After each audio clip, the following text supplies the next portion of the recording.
Келесі тақырып кристалдық торлар. Жалпы заттар екі түрге бөлінеді: аморфты және кристалды. Аморфты заттардың құрамында бөлшектер ретсіз орналасады. Ал кристалдық заттардағы бөлшектер бір-бірімен ретті орналасып, осындай белгілі бір арнайы тор түзеді. Бұндай тор кристалдық тор деп аталады. Ал осы тордың әр осындай бөлшегі, демек атом немесе молекула болуы мүмкін, ион болуы мүмкін, әртүрлі. Ол кристалдық тордың түйіні деп аталады. Жалпы кристалдық тордың 4 түрі бар. Біреуін алдыңғы видеода атап өткенмін. Ол металдық кристалдық тор, құрамында металдардың катиондар мен электрондар болады. Қалған 3 түрін қарастырып көрейік. Иондық кристалдық тор иондық байланысы бар заттарда болады. Оның түрі осындай болады. Демек, ол жерде кезектесіп катиондар мен аниондар орналасады.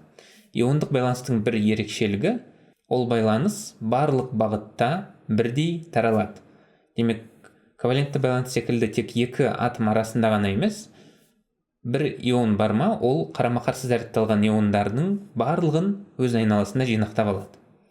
Сол үшін осы жерде осындай тор түзіледі. Келесі түрі атомдық кристалдық тор. Атомдық кристалдық тордың түйіндерінде бөлек атомдар орналасады. Бұл кристалдық тор көбінесе жай зат түріндегі бейметалдарда кездеседі. Демек, жай зат түріндегі металдарда металдық кристалдық тор болса, бейметалдарда атомдық кристалдық тор болады. Келесі молекулалық кристалдық тор. Бұл жағдайда атомдар орнына бөлек молекулалар орналасады тордың түйіндерінде. Олар бір-бірімен өзара молекула аралық күштер арқылы байланысып тұрады. Жалпы атомдық кристалдық торға көбінесе жай зат күйіндегі бейметалдар жатады, ал молекулалық кристалдық торға көбінесе ковалентті байланысы бар молекулалар жатады. Бірақ әрқашан олай бола бермейді. Кейбір жағдайларда кейбір заттар ережеден тыс болады. Мысалы, осындай заттарды біз молекула түрінде жазамыз. Ал мына заттарды біз жай зат деп санаймыз. Бірақ шын мәнінде жоғарыда жазылған заттар бізде молекулалық емес атомдық кристалдық тор түзеді. Демек, бөлек-бөлек атомдар болып орналасады. Ал төменде жазылған заттар керісінше молекула түрінде болып, молекулалық кристалдық тор түзеді. Демек, осындай ережеден тыс жағдайлар да болуы мүмкін. Енді кристалдық торларды бір-бірімен салыстырып көрейік. Олардың беріктігіне байланысты заттың қаттылығы және балқу температурасы өзгере алады. Демек, кристалдық торы неғұрлым берік болса, ол зат соғұрлым қатты болады, және оны балқыту да соғұрлым қиындай түседі. Ең берік кристалдық тор ол атомдық. Мысал ретінде алмазды қарастырсақ болады. Әлемдегі ең қатты зат, оның кристалдық торы атомдық.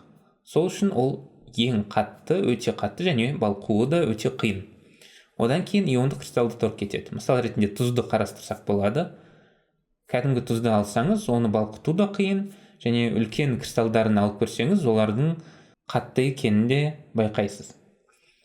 Одан кейін металдық кристалдық тор кетеді. Бұл жағдайда қаттылығы да балқу температурасы да әртүрлі болады, бірақ көбісі қатты және балқу температурасы да жоғары болады. Одан кейін молекулалық полюсты молекулалардан тұратын молекулалық кристалдық тор. Оларда беріктік өте төмен болады, ал полюссіз молекулалардан тұратын молекулалық кристалдық торда одан да төменірек болады. Мысалы, полюссіз молекулалардан тұратын заттардың көбісі бізде газ күйінде болады. Осыдан ақ көрініп тұр.